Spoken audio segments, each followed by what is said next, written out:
Good morning, everyone, and welcome.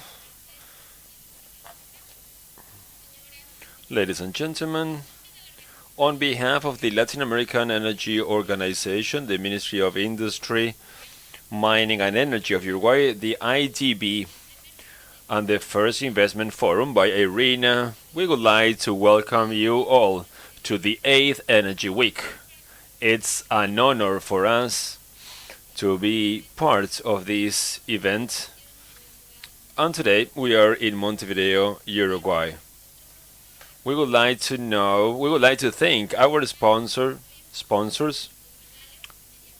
our media partners in this 8th Energy Week and the first Energy Transition Forum for Latin America and the Caribbean. Let's start with this session that is called Progress and Challenges of Electromobility in Latin America and the Caribbean. And we would like to invite our moderator, Florencia Guglielmetti. Please, Florencia. She has a bachelor's degree in journalism of the University of El Salvador in Argentina. In the last year, she has specialized in sustainable mobility and electromobility in Latin America and the Caribbean. She is currently working as a co-editor of Mobility Portal Latin America. In these panels, we're going to find out about different relevant topics, such as policies, interoperability, progress, barriers, and other issues related to this topic. Also, you can follow the event through our YouTube channels in OLADE.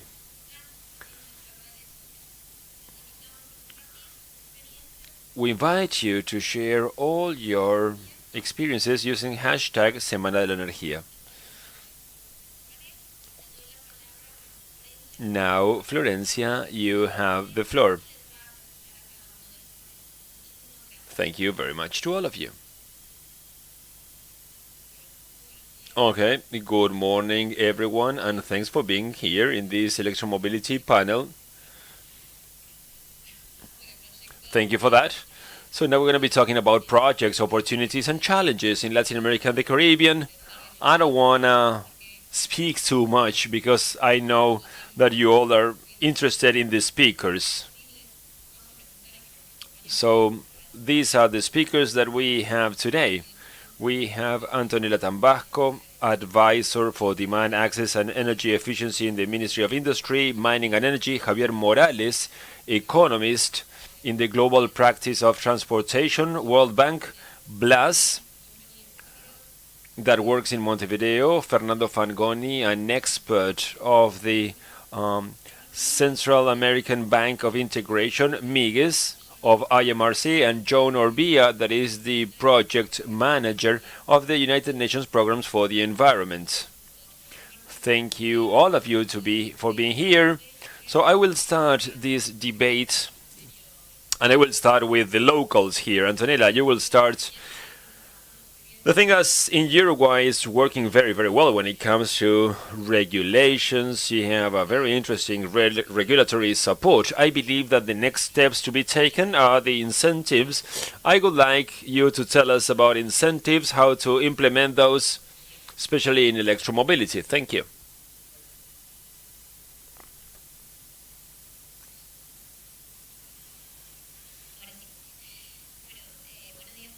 Good morning, everyone. I'm Antonella from the National Directorate of Energy. The idea here is to tell you that we have incentives, but there was first a regulatory change.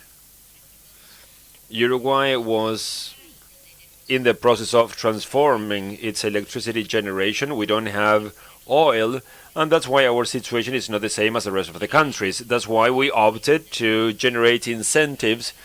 It's a technology that people were doubtful of. There are incentives that are connected to fiscal issues, fiscal exemptions, but then under specific programs and depending on the activity sectors, we started with the intensive users. Those that are going to be generating a larger saving of energy, also saving in emissions. There were and there are several instruments. Some are part of the Subite program, where we define some lines connected to taxis and other means of transportation that we had worked with local companies with the first incentives. And that was a direct benefit in investment, as well as Subite Mi Primer Bus or Subite Pruebas. They had different goals, however. In one case is to make technology available so that they have technical maintenance, backup, and in the other one is to achieve stronger achievements, where maybe one vehicle can replace 10 other vehicles. So we are working along those lines. Now we have another one so that companies can test their vehicles. We are trying to overcome different barriers, cost barriers and also knowledge barriers. Then we're going to be talking about this. At the ministry, you're working on this and you're creating a fund, so maybe we can expand about that. But since I have the World Bank here and the you both generate investment and provide opportunities to electromobility projects. So now that these two banks are here, tell me, well, then you can tell me a little bit more. Which do you think should be the public policies in the countries to attract these possibilities? So maybe I start with Javier and then Fernando.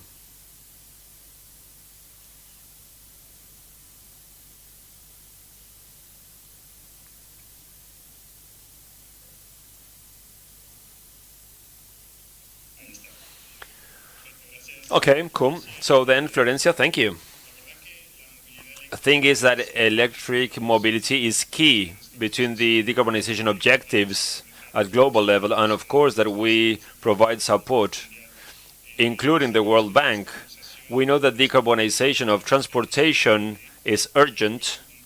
Today, 25% of emissions at global level of greenhouse gases come from the transportation sector. And in Latin America, the forecast is that by 2050, the demand will double, both in the transportation of passengers and goods. So these levels will increase in the future. So electromobility, it's a key player in all this for decarbonization. It is a key player, of course, for decarbonization, but still is not enough to achieve sustainable transportation or inclusive transportation. So I wanted to highlight 3 points here, 3 areas that I would like to mention that are important to the World Bank and other multilateral organizations. So we support these 3 together with electric mobility. The first point here is that electric mobility should contribute to sustainable transportation. We need to include the objectives of inclusion and sustainability with a comprehensive approach to transportation. And here we mention not only incentives and promotion of electric vehicles, but also having an approach to strengthen public services, to make investment together with to have investment and incentives at the same time to strengthen public transportation, and also to implement other measures to promote inclusive factors that are so important in transportation, because we cannot implement measures that only favor private transportation. The second point I would like to highlight is that public policies should use the scarce resources available in our countries in Latin America for public policies that provide support to the kind of vehicles that will generate a wider social benefit. For instance, And here again, we have the example of subsidies to private cars. If compared to subsidies to public transportation or other kind of vehicles that may have some social benefits, for instance, taxi cabs or government fleet. That is the second point. And finally, also to include within public policies that there are a lot of dissimilarities in the countries working on this when it comes to cost and benefits of electric mobility. So if you think about the costs, there are several variables that vary in the different countries, whether there is local industry or not for the manufacturing of electric vehicles, taxes, and then when we focus on benefits, the benefits of electromobility, it has a positive impact in the quality of the air, in urban centers. And obviously there are differences in cities where this can be implemented.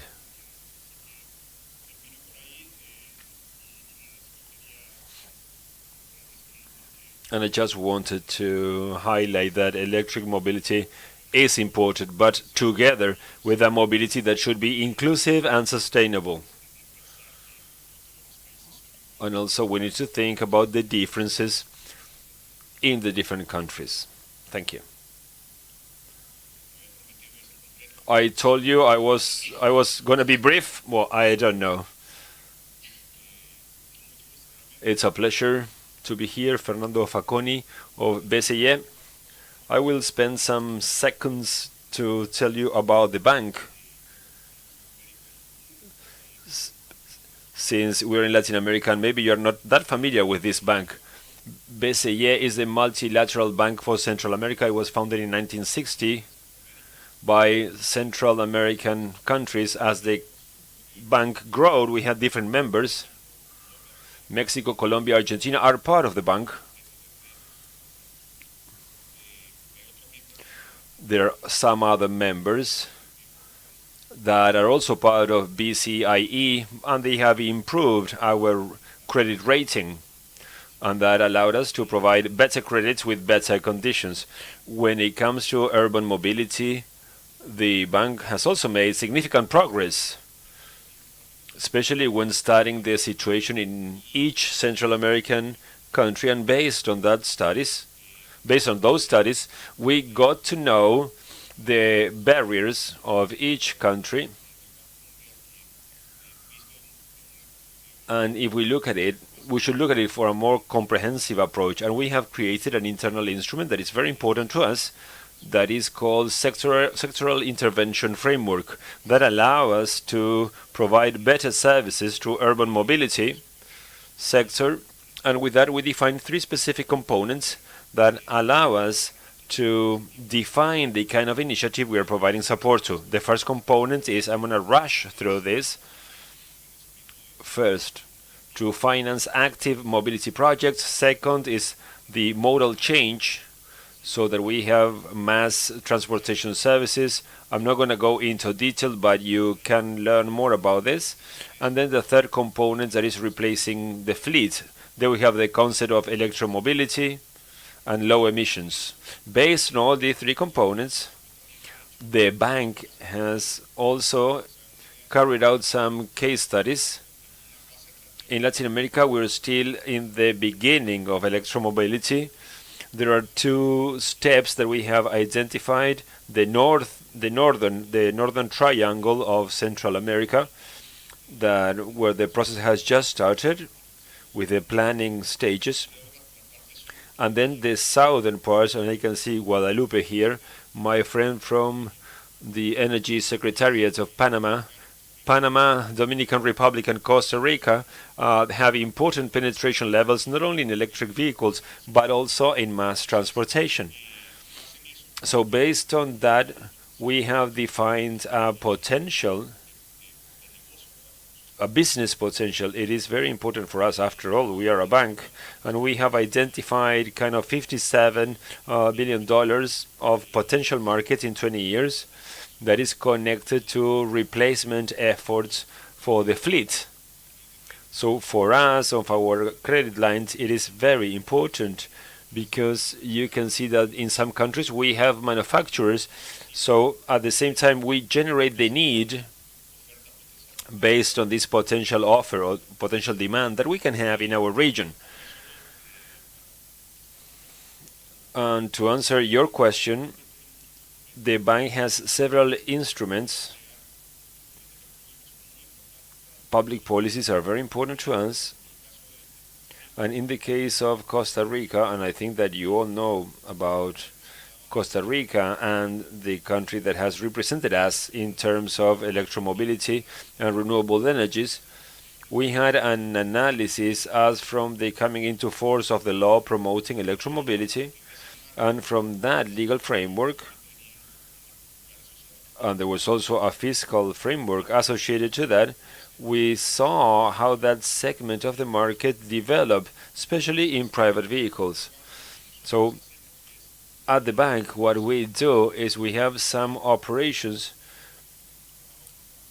but I think that those of you who have worked with multilateral policy-based loans, and that operation has allowed us to include legal frameworks and strengthening of the institutional framework of the countries in the sector, but also to promote these incentive laws in each country.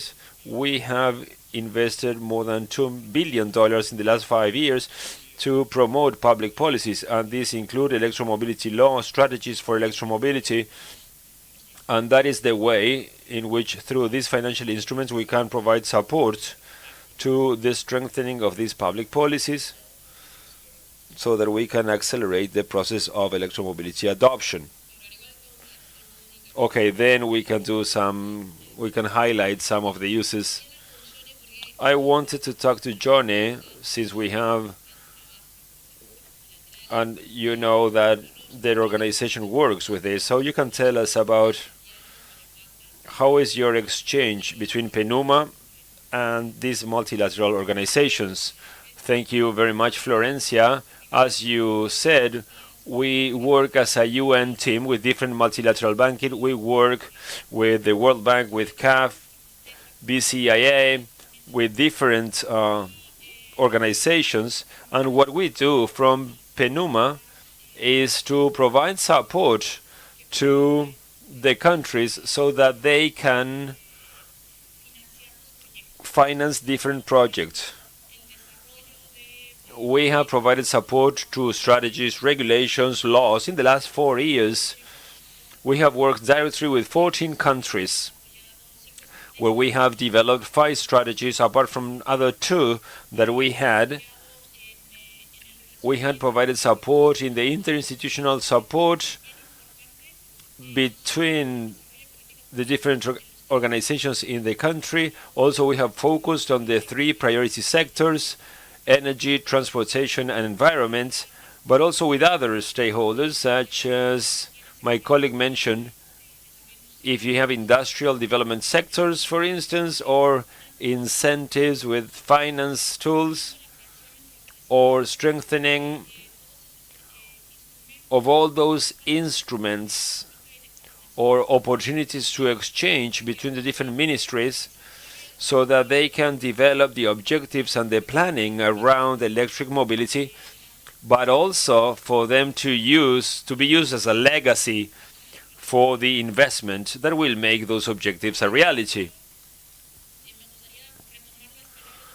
In that sense, as my colleague from the World Bank mentioned, we try to transmit that vision that electric mobility is not an end but a means for decarbonization, for improvement of transportation, and for different actions that can be implemented. The idea is to mobilize more people, being more accessible, safer, and electric mobility is one of the options among others. In this case, we have chosen electric mobility. And then when it comes to the differences between countries, As Uruguay mentioned, I believe that it is important, in our case at least, we're providing support to 14 different countries to take into account the different levels of development of the different countries and being able to strengthen relations. Basically, to have that vision that even those that are the most advanced will always have something to learn from the others.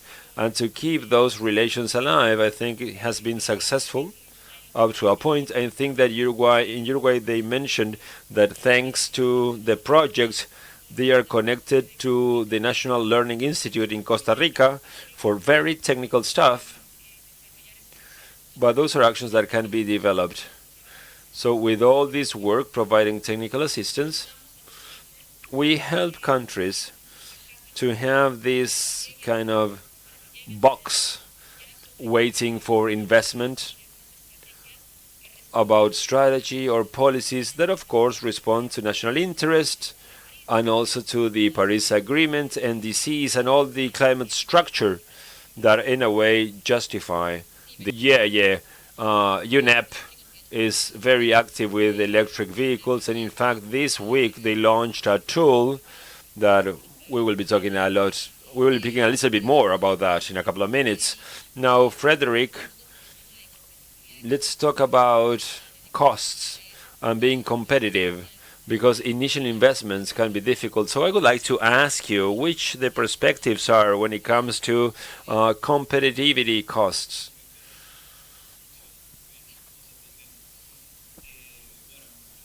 Okay, I'm Frederick from McKinsey.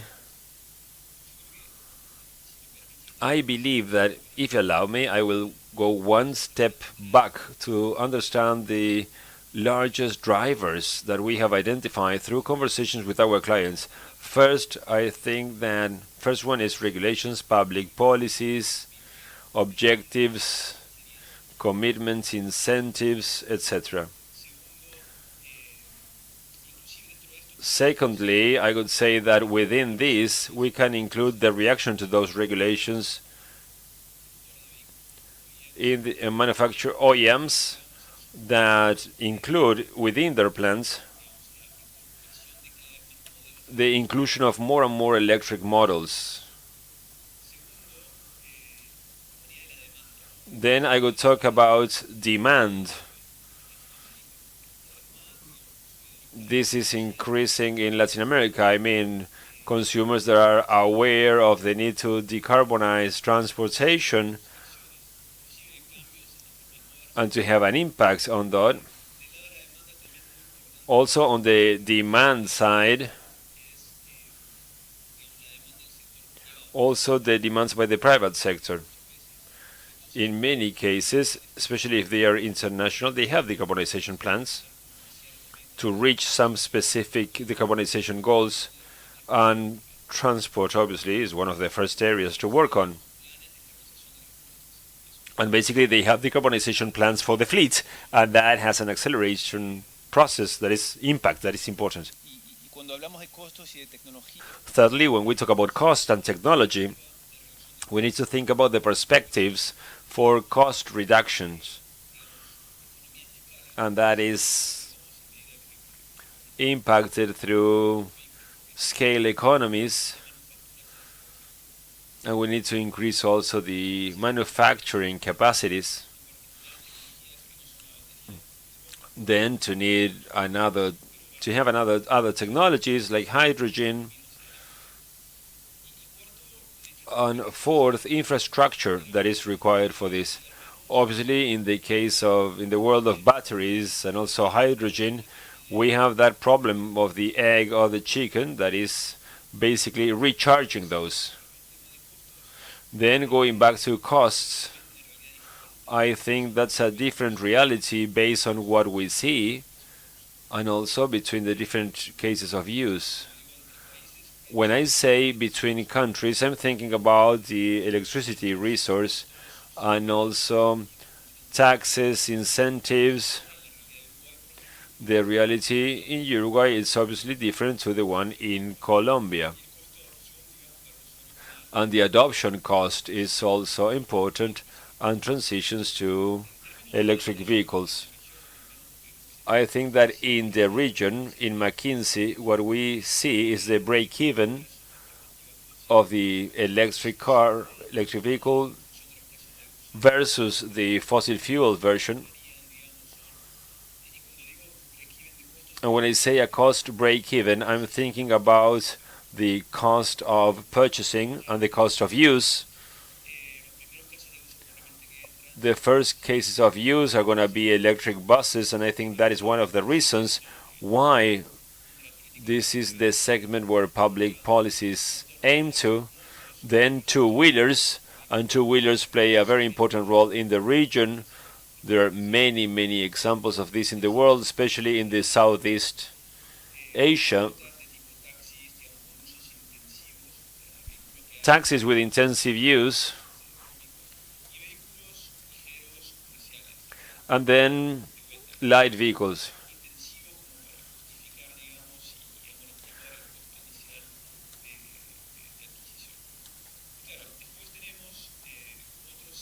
And then we have some other segments that will take longer.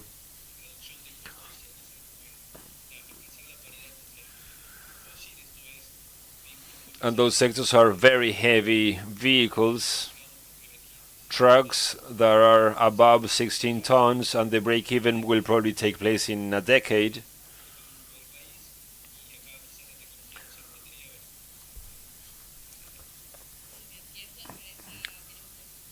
Okay, so then we're going to be talking about some other topics in the second round. Now I would like to talk to Carlos from the MRC, what kind of studies they have implemented, and they have detected some important points when it comes to the business model for public transportation and some issues related to loading infrastructure.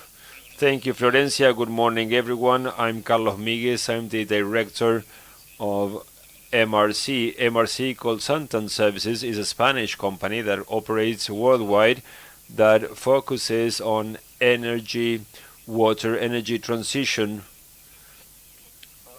and concentrates on financial, economic, and regulatory aspects.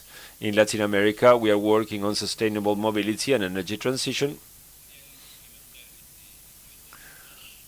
And I would like to highlight 2 points in order to make it financially sustainable of this transition.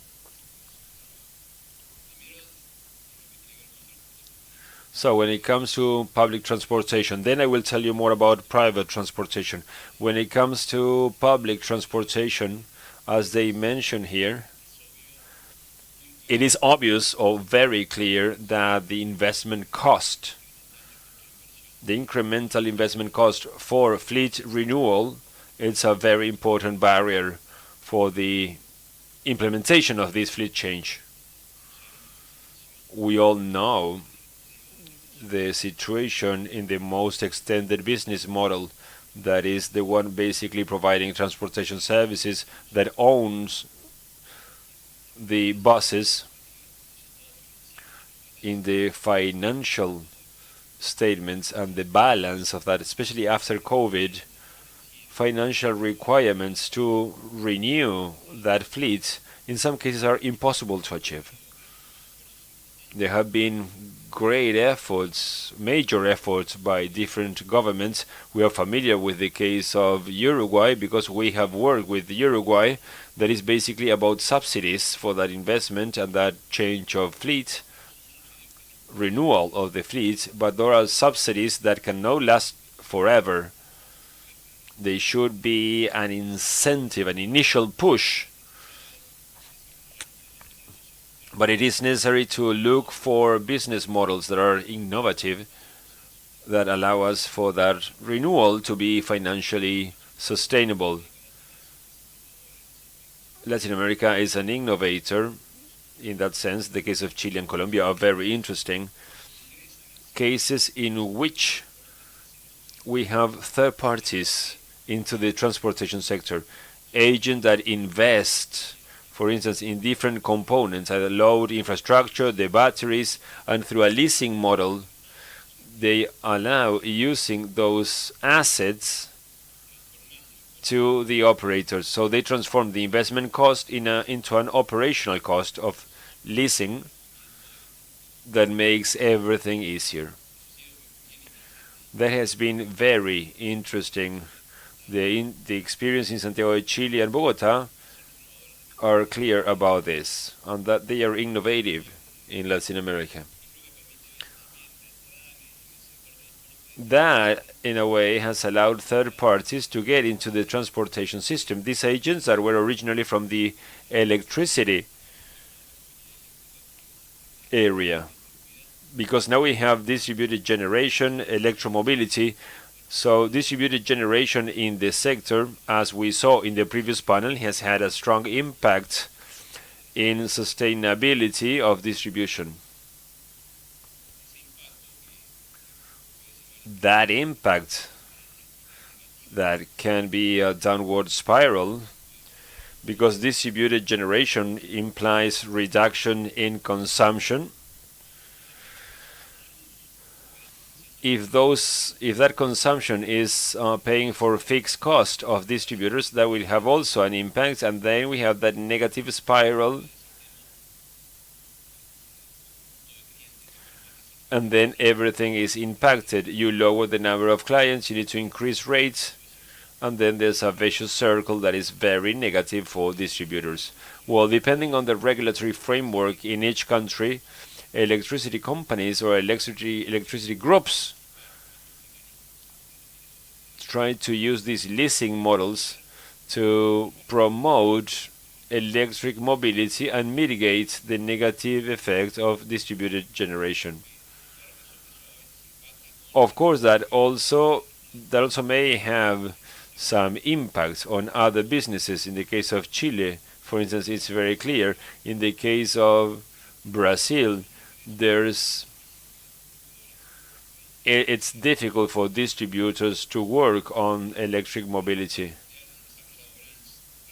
But some companies have developed branches and are separated from distributing companies. For instance, Enel, it's a company of the Enel group that has been very active in Chile, developing this kind of financing or investing in assets and then renting those to the companies in the sector. This is backed up by state funds that provide some guarantee to the companies involved in the leasing.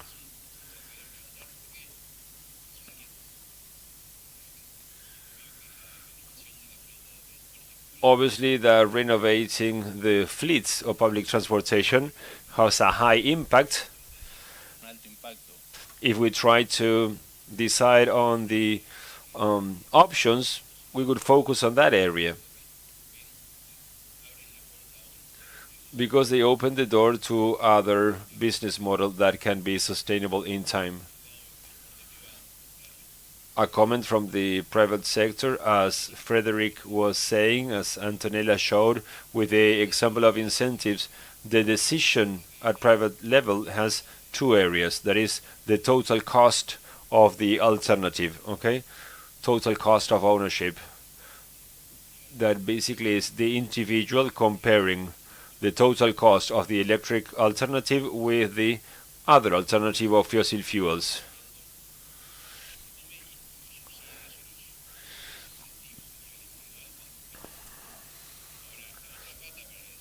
The other component for the private sector is the availability of an infrastructure that is reliable.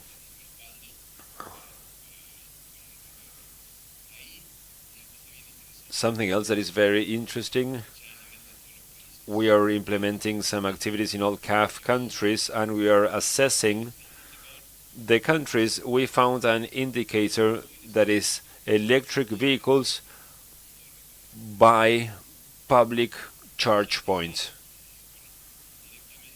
Indirectly, that shows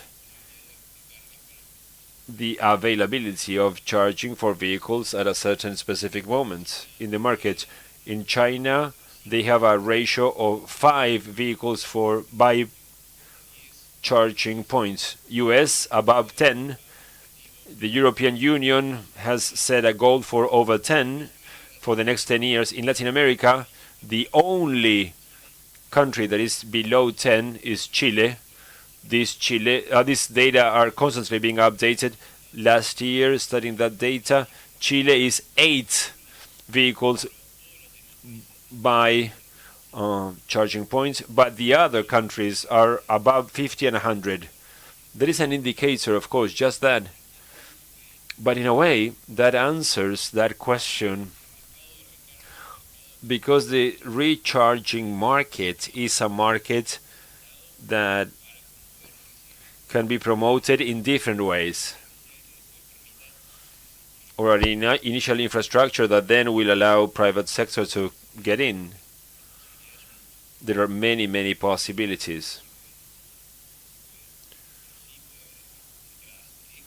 We may have direct actions by the government having priority routes in which they develop their own investment.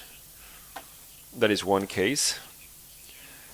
Or concession of priority routes for the private sector with incentives in the investment. But we do believe it is important to focus on the fact of the charging network, because from our standpoint, that is very important for the development of the private activity. In the public sector, we have their own spots and their own charging stations.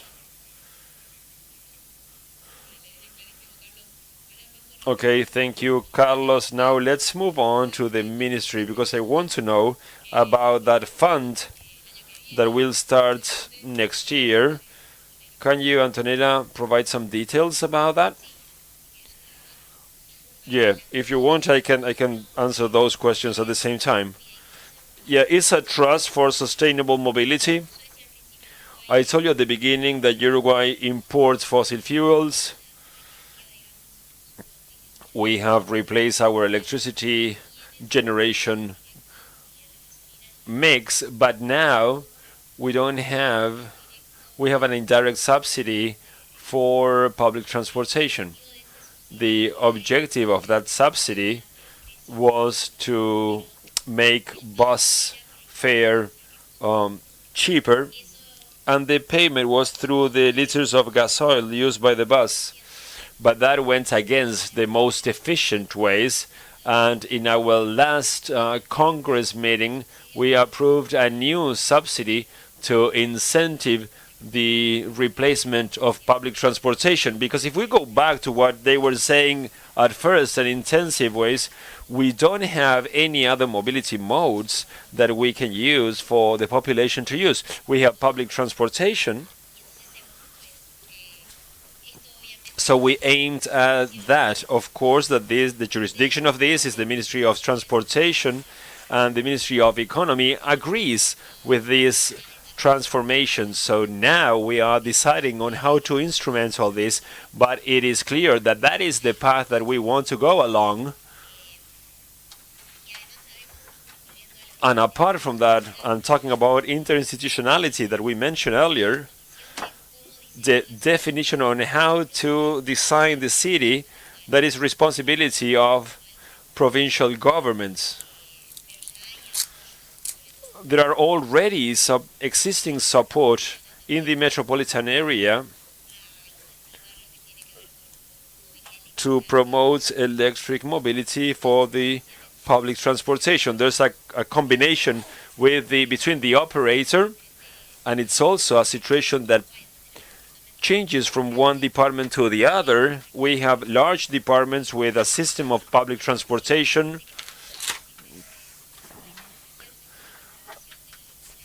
and we have some different situations, but in other cities in the country in which we need to decide how to promote more sustainable modes of transportation. That is a challenge that we're going to be facing as from January next year, on how to renew those fleets, also being aware where to work and where not to focus on, Okay, thank you. So that's a title for my next article next week. So now, Javier, can you tell us a little bit about the projects or investment that you have in Paraguay, Argentina, and Uruguay, and also in Brazil and in Colombia, where you're working on public transportation? Can you being specific and tell us about that experience? Well, I'm going to try to be brief, and I will start telling you about what is being offered by the World Bank in those Latin American countries from the analytical standpoint. So the World Bank has been developing reports at national level on climate and development, where a significant component is of transportation, taking into account 2050 and which could be the possible trajectories of transportation to reach neutral emissions. So this is a type of study of activity that the World Bank has been developing. It did it in Paraguay, for example, with the support of NFC. Here, looking at Carlos, and the conclusions are precisely the ones that we talked about before, that electrification is necessary for the decarbonization, but it's not enough to achieve sustainable transport. Then perhaps taking a look at the operation of models of electrical transport, public transport. The World Bank has been working with cities as Sao Paulo, where we are looking at the different possible business models for acquiring buses, as Carlos mentioned. And so who is going to acquire them? What are the subsidies? And who is going to pay it at the end?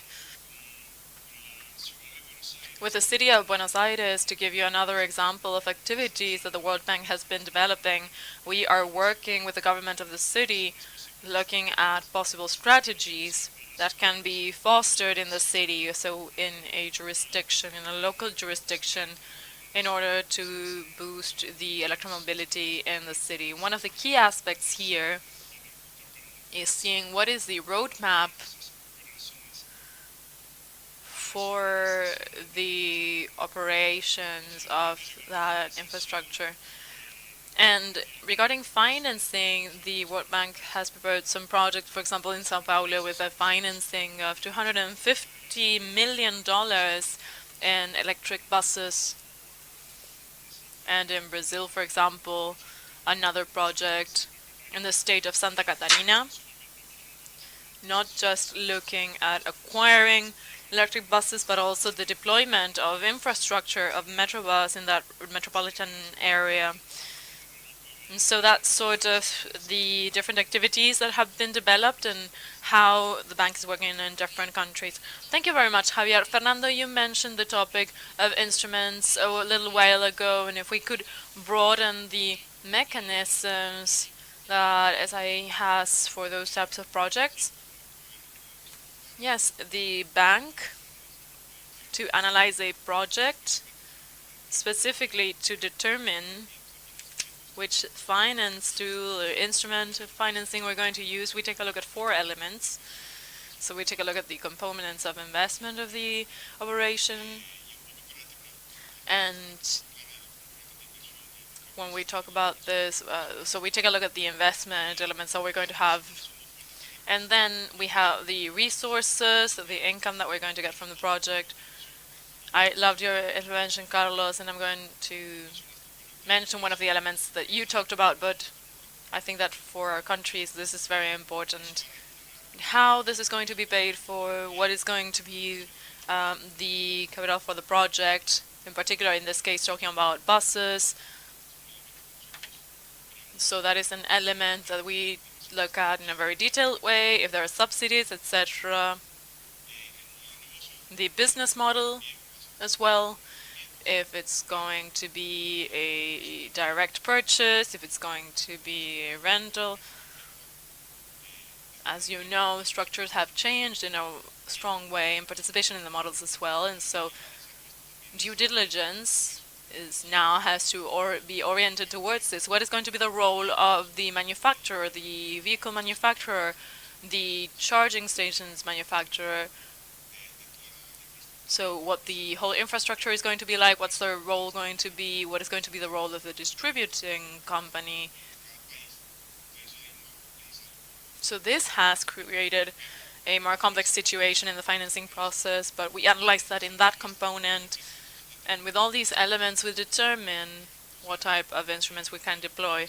And so the APP models, there is a catalog internally that we can use, but they can be accommodated easily to this. We have the concept of blended finance as well, which we have used for operations in Costa Rica in particular. So we take ordinary resources of the bank and with concession funds, and we have them be more favorable for the project.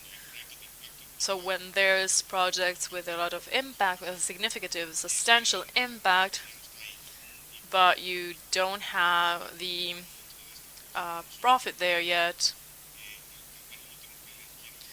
The last thing that I want to comment, perhaps talking specifically about Central America, you were talking about buses. Right now, we are at a time where we are working, or we hope we can collaborate with national banks, with the Ministry of Transport of Costa Rica, because what we have seen is that what can work in Central America, as Carlos mentioned, for Colombia, and I don't know if you mentioned Argentina, yes, and Chile, is the scheme that could work for us. And this is simple for us. In a traditional financing, what we would do is that we would go to the company and see what type of debt capacity the client has. And you realize in most cases that they don't have a debt capacity. And so the other thing is how to pay for the debt. In general, in our countries, there's different members, of course, from the bank, but this is not centralized. So the traditional scheme wouldn't make sense. And then there's other topics that are also important. We talk about energy, what's going to be the specific business model, but in general terms, we have those two issues. And so what we are seeing is that this rental model perhaps could help with these risks. In the case of Costa Rica in particular, we always try to evaluate the bus client, to evaluate the capacity for debt, the way we would do it in a traditional way. Create a team which would be in charge of buying the buses,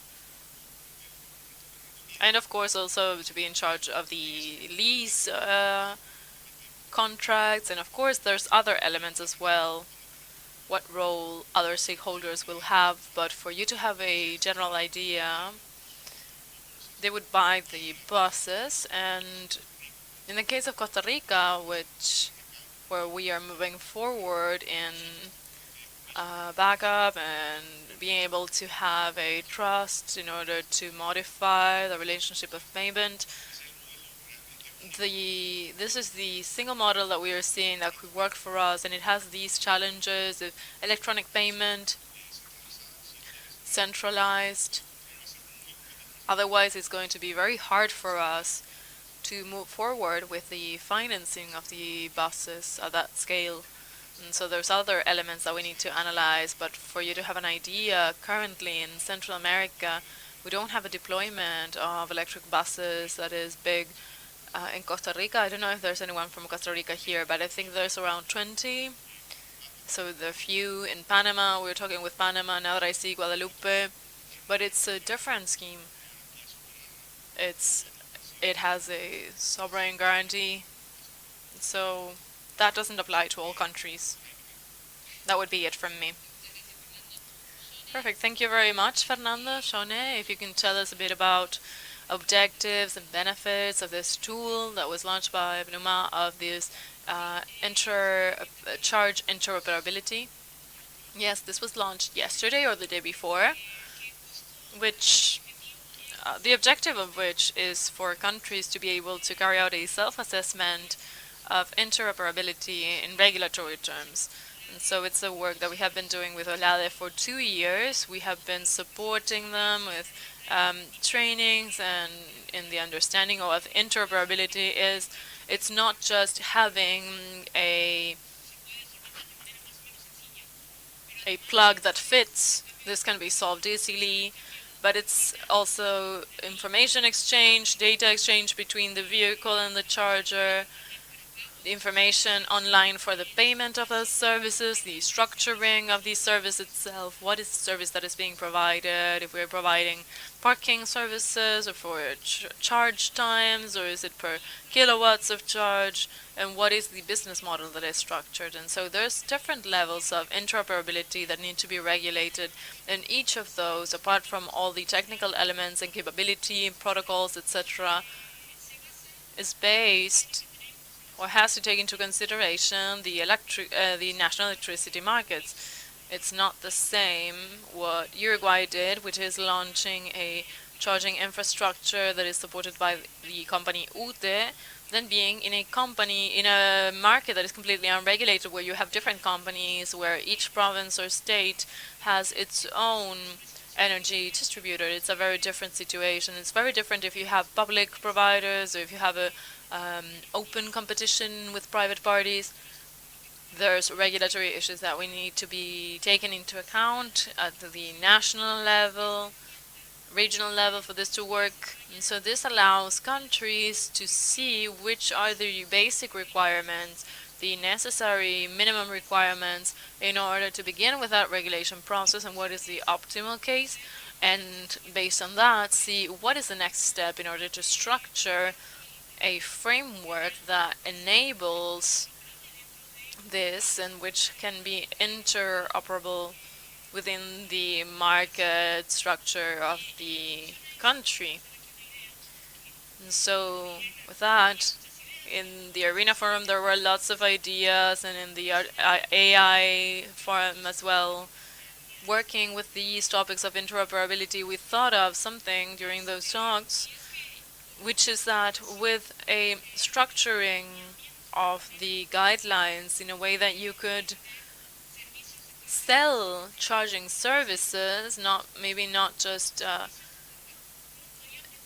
as such, but services of charging. You could think of a service like Airbnb, not Airbnb as it is now, but when it started out, the initial idea is that you have an infrastructure in your home, or you have a home that you don't use and you're going to use it in another way. You're going to take advantage of the investment that you made in order to buy the house, and so it is a different business model where you would have your own charger at home and it's for you, for your car, but you can rent it. And so I go off to work, and I have that infrastructure and it's built in my house. But so the idea is that you could increase the rate of use of the infrastructure that is already built and the ones that are going to be built. This is one of the topics of the charging infrastructure. You have a charger and you have 10 vehicles or 15, 8 vehicles, but those vehicles, the information that we get from China, which obviously it's a different society, we can compare it, but most of them are charged at home. Well, when the cars are at home. When the cars are in the office, for example, the infrastructure at home is free and other people could use that infrastructure. And so we have to see how to make that more efficient so that the infrastructure expenses are not that big. And so we have a more efficient use of the available infrastructure. That's the idea of Airbnb. Of course, nowadays they build whole buildings in order to have Airbnbs. That's not the idea, but yes, that's part of what we thought of. That's the last part, but going back to the beginning, the objective is the diagnosis of countries in terms of interoperability and give them an idea of what they have to do in order to regulate the different elements of interoperability. Perfect. Thank you very much. Let's move on to the advisory area. We're going to go to Fred to talk about his perspective of what are the technologies and low emission mobility and what could be the case uses for each of them. I think that we also have to think in terms of use cases. When I take a look at different technologies, the framework, at least the one that I use to think about this, has two big dimensions. The first one is the intensity of use, so the number of kilometers that each one can go through. So it's a different case, for example, for trucks, for mid-sized trucks. They go on roads for hundreds of miles. And the other thing is the availability of space that vehicles have and of capacity that the vehicles have on board, and which can limit technology at some point and limit the use of the battery. For example, nowadays, buses, we're talking a lot about public transport, public buses in Bogota. The famous biarticulate ones cannot work with batteries nowadays because the weight that they need to have on board would go above the capacity. Another example is these commercial vehicles, very heavy trucks. The size of the battery that they would have to have is counterproductive for the use of the technology. So having these two dimensions in mind, that dimension and the intensity of use, we see that there's cases where batteries make more sense maybe for lighter vehicles, taxis, so cabs, light commercial vehicles, buses, standard buses. And then when we go towards a greater use and less capacity, then we find that we have that case of the very heavy vehicles that I talked about before, and maybe in those cases it makes more sense to use hydrogen.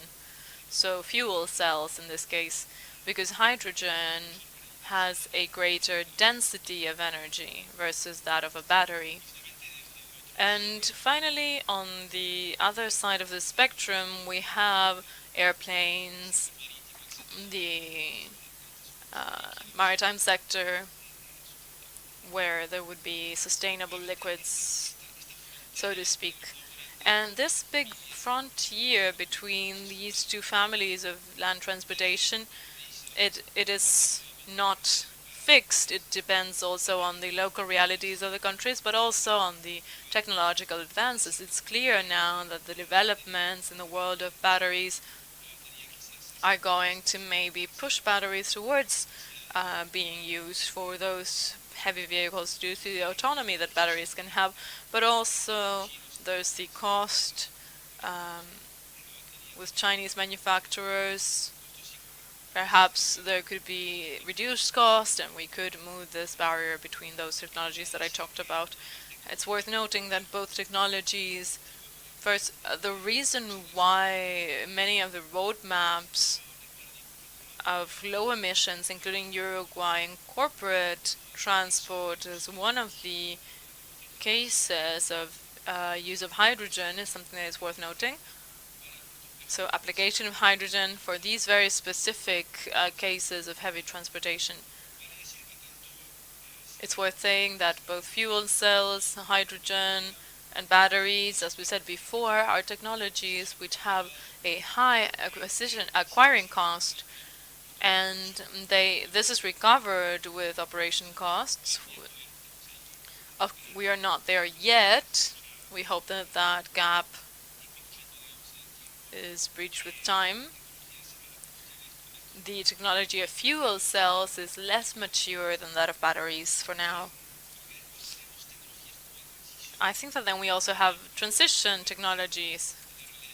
And again, it depends on the reality of each country. I think that vehicles gas in Colombia, Argentina, perhaps has a role in the meantime for the transition. due to the savings that it can generate, and biofuels also appear in some regions where there is availability, where I think that this is something temporal until we achieve a parity of costs of both technologies, the technologies that I just talked about. Perfect, thank you, that's very clear. Let's move on to Carlos for him to tell us, because there's some points about transportation and electrical systems. Which are the highlights in those studies, and what happens with the fees? Yes, thank you, Florencia. I would now move on to the other area that we have analyzed in this topic of electrical mobility, which is the electric sector. We talked about transport, but let me say something about transport before we go into electricity, and it's based on Fernando's comment. The model of leasing of the fleet is a model that is formulated that way and seems very direct. But in history and the evolution of companies of public transport, it's not very direct, because the regulatory models up until now are models that guarantee a return for transport company based on the assets that they have. When those assets become a third party's property and the companies are only getting profit from the operative margin, then that is an important regulatory change, and it requires to adjust the equations. So it is a regulatory detail, but when you take a look, like Javier was saying, at our first experiences in the topic were in Sao Paulo for the IFC, and the way in which they get their profit is through the assets, and so leasing for these companies could have some resistance because it affects the equation. It's not that easy. You have to be careful with that. So I just wanted to mention that. Now, moving on to electricity. Yes, electrical mobility has an impact in the electricity sector. This is the sector where SE began its activity. Something that we've seen, for example, in ENGIE in Chile, that the projection of a grid and infrastructure for charging requires a coordinated work between the electrical operator and the operator of the charging infrastructure. Let's put an example. Some of the agents, in the case of Chile, have proposed that when installing a charging center, it would be in the same case as in other infrastructures, and that is something that hinders the development of the activity. That is very silly, but it reflects something that is very necessary. So, to have agents in the electrical and the transportation areas, whether they are private, public, co-participation, with plans in 5 years need to be coordinated. Otherwise, that is going to be hindering the progress. And also, on the electrical side, I would like to talk about the effect of the electricity fees and the design of the fees in reducing or mitigating the impact of electrical mobility over the electricity grids. Right now, as an example, we are working in Jordania on this topic, and right now the 80% of the charge of electric vehicles in Amman, particularly in Jordan, they don't have the people charge their vehicles in ordinary plugs with a domestic fee. And so the domestic fee is concentrated around 8 or 9 at night, which is precisely the charge peak in the electric system. Of course, this increments issues and requirements for the system. What we are proposing there is a fee that is differentiated in hours nowadays, but we're proposing a third block, which would be between 11 p.m. and 6 a.m., where the fee reflects the reduced cost of the system in those times, and that induces consumers to install a dedicated measurement device that can be programmed. So vehicles start to charge at 11-12 p.m. And they get home and they don't connect it as soon as they get home. They would connect it at 11 p.m. or 12 a.m. And so this has made Europe, for example, have dynamic fees. They vary depending on the prices of the market. But a first step towards a fee based on different hour blocks in the day, I think would help with the mitigation of the impacts for the electricity distributors. That's it from me. Thank you. Thank you very much, Carlos. I wanted to know if someone has any questions. If not, we would finish. Right? Diego from UTE? Oh, we can't hear without a microphone.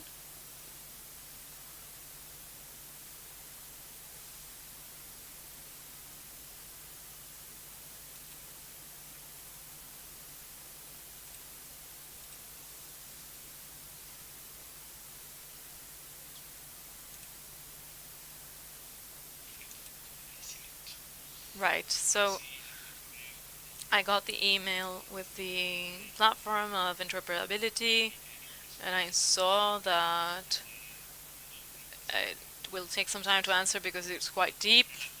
My question is, I think there is an element that I would like to include in your comment regarding the capacity for supply of the region, light fleets. We are very limited in receiving models from the manufacturers of the main brands from the US and Europe that we are used to. And nowadays we just have a good supply from certain Chinese manufacturers. In Uruguay in particular, we don't sell more electrical vehicles because the importers don't get more cars, that's the truth. So beyond incentive policies, fees that we have, multi-hour fees that we have in Uruguay since a long time, cars are also expensive due to the supply issues. So what is your perspective on that for the following years? Is that question for someone in particular? I think that maybe the advisors could have a clear picture. I'm thinking out loud, but it generates a scale economy because in the case of buses, at the time we made an analysis of the prices, and in the case of Colombia, there are competitive processes for operators to invest in those fleets and charging stations. These didn't enter the market immediately. There were incentives, and we compared for the study in Sao Paulo the costs of imports in the pilot project of Transwolf in Sao Paulo and in the Chilean project, and you can clearly see differences due to the size of the market and the appetite of the Chinese providers. Depending on the size of the market, is clear. And so, to start, I don't have a suggestion, but the comment is that. So scale really plays a lot into that, and we have to try to solve it some way. I'm sorry if my comment is not very broad. So to complement, just thinking out loud, you're talking about a structured program, and it is the juncture of two issues. On the one hand, you have the low purchase ability of the region, so a low GDP compared with Europe, compared with the scale. And so what I see with the clients that we serve, I think the case of buses is a different case. But in the rest, I think that clearly this is going to happen here later than in Europe. But the Chinese supply, I think, is going to get here in a more massive way than in other places, precisely because it comes to fill this gap that you were talking about. There's companies that are developing business models precisely on this point. I'm thinking about Chile, a company that's called Voltera, that is doing precisely this. It's having partnerships with Chinese manufacturers and adjusting it to the local reality in order to have these commercial bonds in the region. And so I think that the other thing here is to allow this scale is operators of fleets, something that is more similar to the case of buses. If there is a demand of owners of fleets or which require fleets for transportation, that is also going to be an incentive for a bigger import of vehicles. And perhaps adding a third point, if I'm thinking out loud, perhaps add the plans of the international manufacturers, but we have local bases in Argentina, Mexico, Brazil. Perhaps at some point they will align, perhaps at a later date, but they will probably align with those international ones. Sorry, I can't hear without a microphone.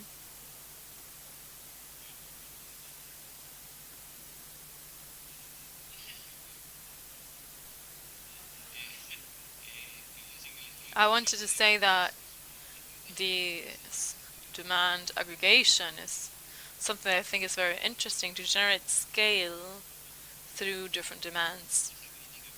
That could be critical mass for a better import.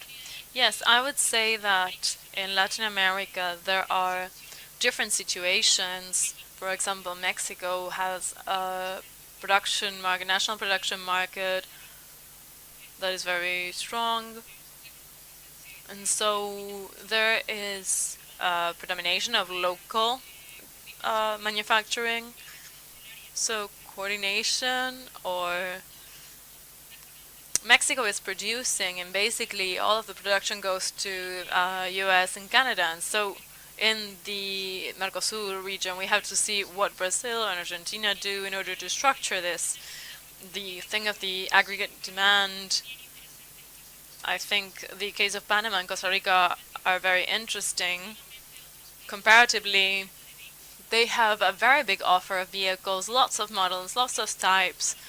It's not just luxury cars as well. You can find lower end ones, and so it's very big in comparison with countries with a smaller offer. And in Costa Rica in particular, because it's the market that I know in this sense, a curious thing that I don't know, a strange thing which I don't know if happens here, is that the capacity to import vehicles is relatively simple. The process is simple.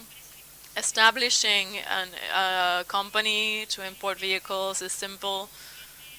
The market doesn't have an obstacle regarding brands. So there's Chinese brands in Costa Rica that I have seen nowhere else in the world, or Korean, for example, but I've never seen them anywhere else. And these are vehicles that work well, provide good service.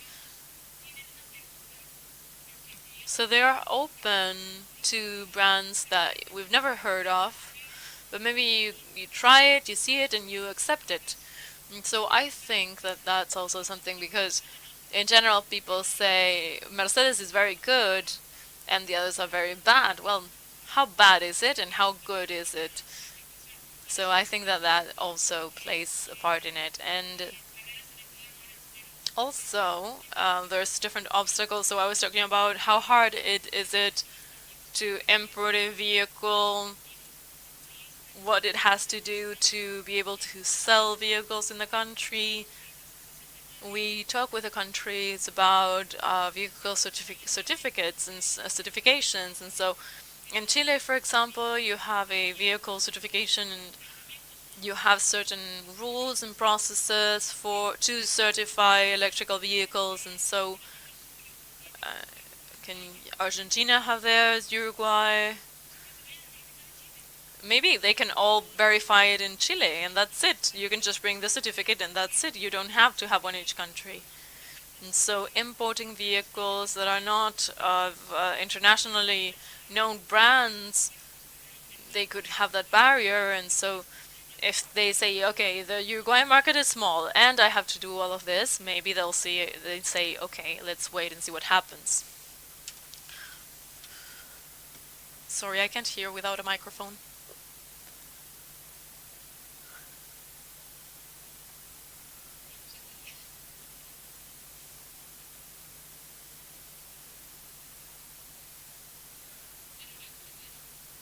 Right, it was a comment. A question over there?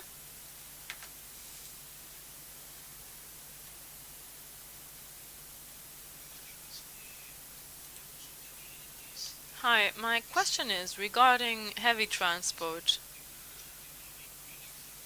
Electrical vehicles affect the density of with the charging of the battery. Now, if we use trains, how does that change? I'm referring in particular to, for example, the central train of Uruguay.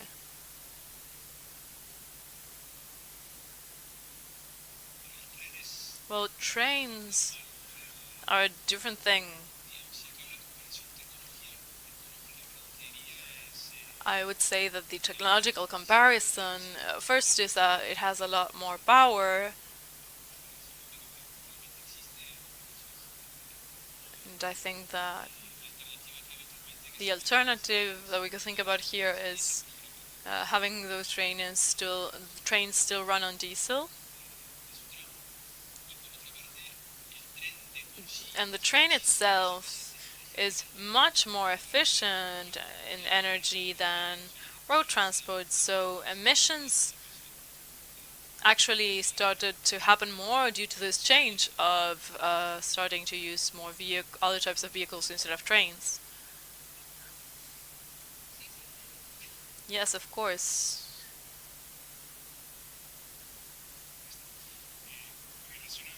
Related to railroads, trains, the World Bank perhaps focused on some regions of Eastern Europe where trains were very significant, has made some analysis related the financial viability of and economical viability of electrification of some trains with diesel. So the answer, unfortunately, of those studies, it's that it depends. It depends on the intensity, on the loads that are going to be transported. That's sort of what resulted from the evidence of those countries in Eastern Europe.